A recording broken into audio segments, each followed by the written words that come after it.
Good morning, good afternoon, good evening to my 15,000 followers, likers, sharers, commenters, supporters for this one and only known as Revealer.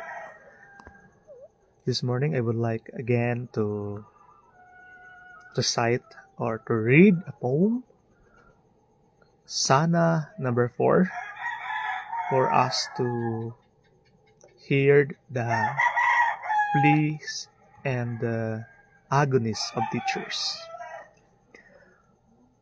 Sana, sana, sana, sana. Sana'y makita at mapagtanto ng ating mapagkalingang gobyerno. Mga pasakit ng mga guro naging hadlang sa pagkabigo o at pagkabigo.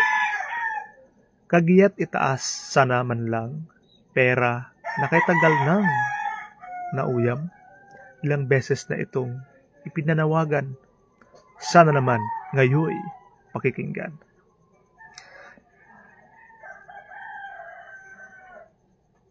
Mababang pasahod ang pinakadahilan kung bakit mga guro'y baon sa utang sa pag-aaral ng sarilit mga anak, sa pagamutan mga bayaring di hamak. Mga gurong breadwinner ng pamilya. Kung panganay na anak ay lalo na. Lahat ng sahod ibinibigay sa pamilya. Sahod na kay liit, kakasya pa ba?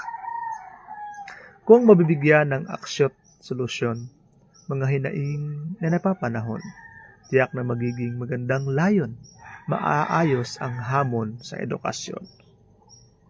Matutuwa si Jesus sa mga disipulo niya, mas lalo pang ipagkakaloob mga grasya. Sana ay maisip ito't makita ng mga opisyales na nagbabago na.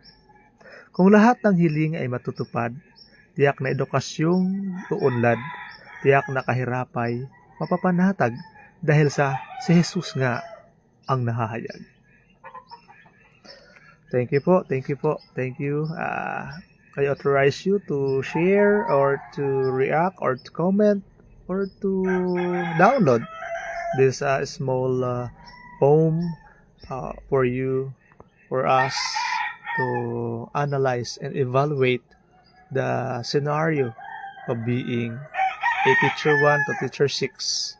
Possible po, hindi po ito nauunawaan ng mga tao na may matataas na sahod, malaking sahod.